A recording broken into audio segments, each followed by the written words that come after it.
तो उस समय जो रिवॉल्ट हुआ था, रानी लक्ष्मीबाई वापस आती है मराठा एम्पायर की तरफ, वो अपनी सेना वापस रिबिल्ड करती है और वो वापस जाती है क्लेम करने झांसी का किला।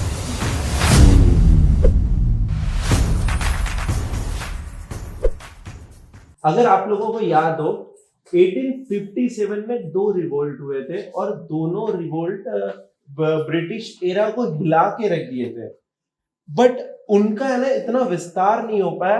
तो आज हम लोग जानते हैं कि उसका इतना विस्तार क्यों नहीं हुआ और वो रिवोल्ट क्या थे। बेसिकली 1957 में ना ब्रिटिश एरा में दो बहुत बड़े रिवोल्ट हुए थे, ठीक है। दोनों एक ही साल हुए थे लेकिन आसपास के टाइमलाइन पे, ठीक है, बहुत ज्यादा आसपास थे, लेकिन फिर भी उसके बाद इन दोनों रिवॉल्ट से ब्रिटिश सरकार अपने अपने एरिया में हिली थी, नेशनल लेवल पे नहीं हिली थी।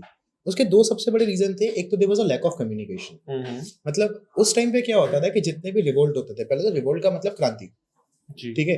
जितने भी ब्रिटिशर्स के अगेंस्ट में चीजें हुई है ना, वो मान लो पंजाब में हुई, ठीक है, वो पंजाब में हुई, उसको 10 दिन के अंदर दबा दिया गया।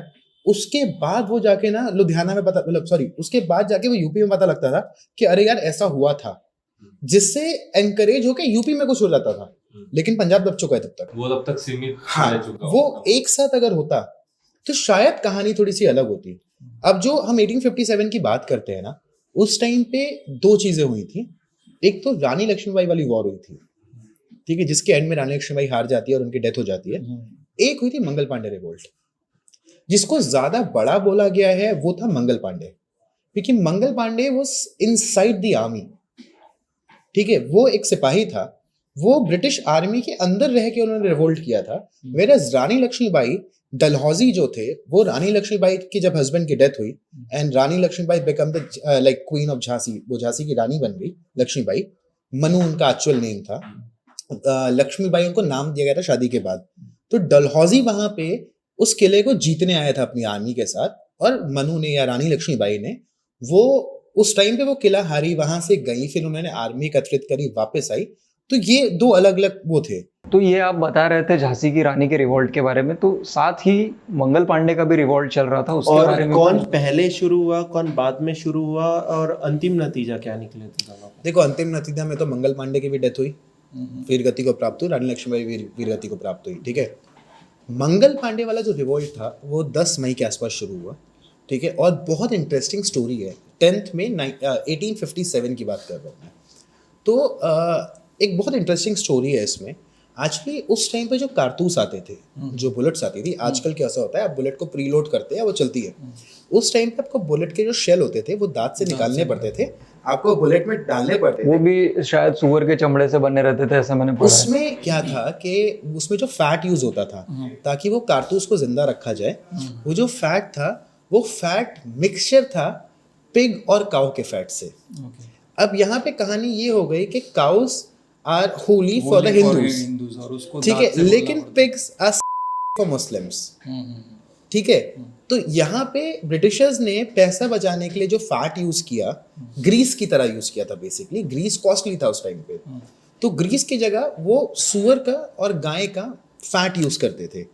तो हिंदूज गाय की पूजा करते हैं और मुस्लिम्स में पिग टैबू है। यहाँ से जो रिवॉल्ट शुरू हुआ वो मंगल पांडे ने शुरू किया कि ये कारतूस में नहीं, उसको एक्चुअली होता था कि दांत से आपको छीलना पड़ता था।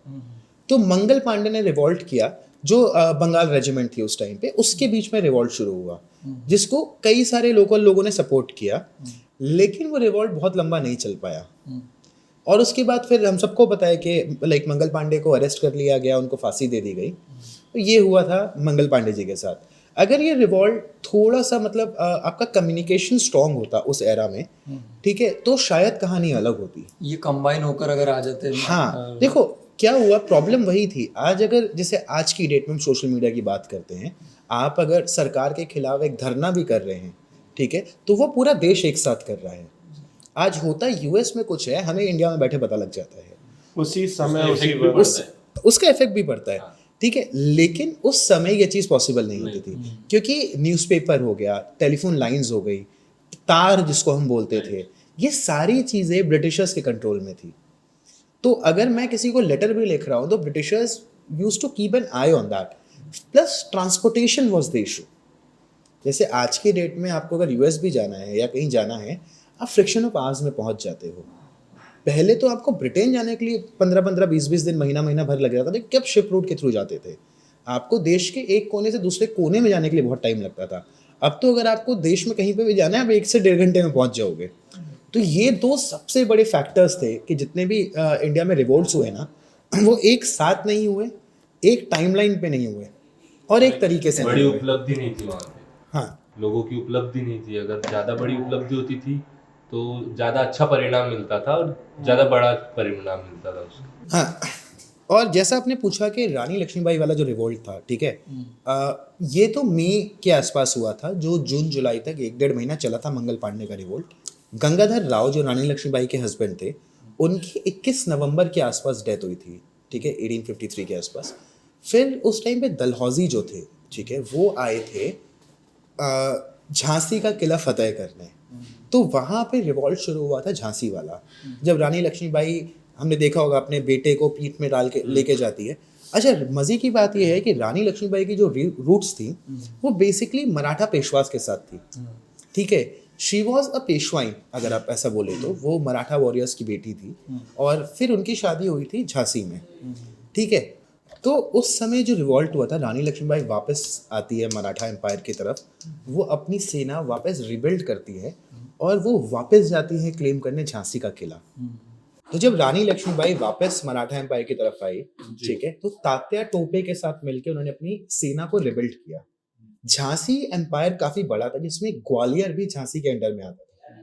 तो जब डलहौजी झांसी आया, ठीक है, उन्होंने ग्वालियर, झांसी, ये सारे फोर्ट्स को कैप्चर किया with the help of Tatya Tope and the Maratha warriors, the Peshwa warriors. Rani Lakshmibai ने, ठीक है, तात्या टोपे की अगुवाई में ग्वालियर का फोर्ट जीत लिया था। इसके बाद लेकिन जब वो झांसी का वॉर हुआ, उस वॉर में रानी लक्ष्मीबाई शहीद हुई थी।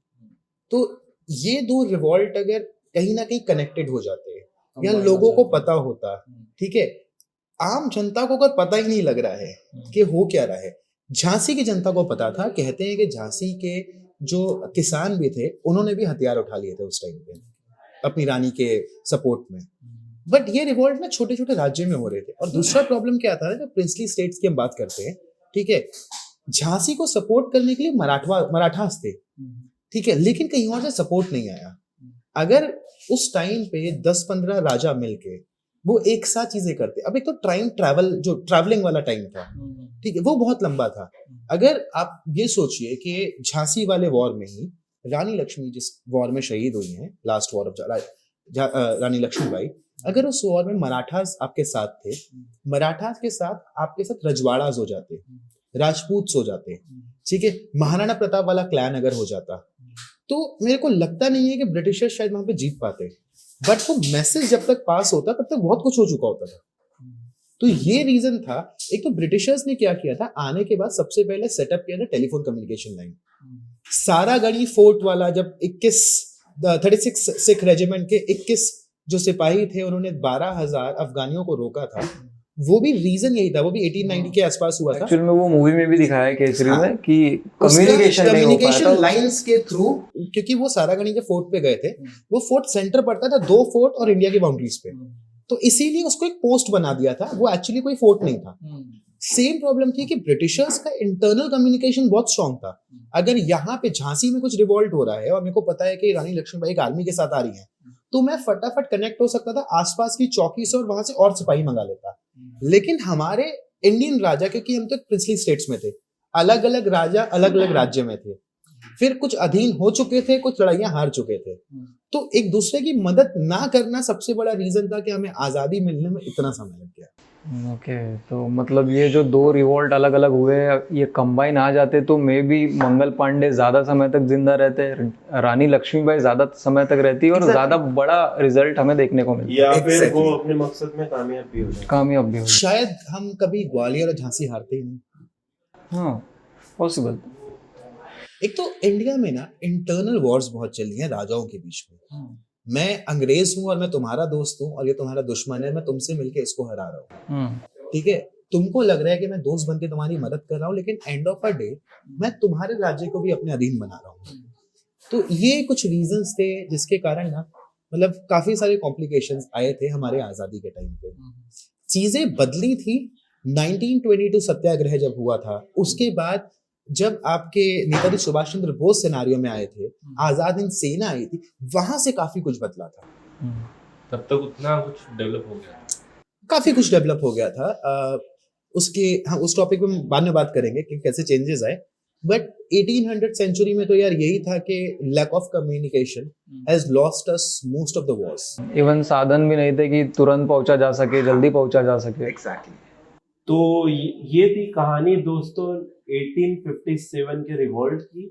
और ऐसी ही हमारी हिस्ट्री बहुत सारी वीरता की कहानियों से भरी हुई है और वीर पुरुषों से भरी हुई है। तो आप बताइए हमें कि आपको हमारा ये पॉडकास्ट कैसा लगा, और अपने सुझाव हमें देना ना भूलें। मिलते हैं आपको किसी और वीडियो में।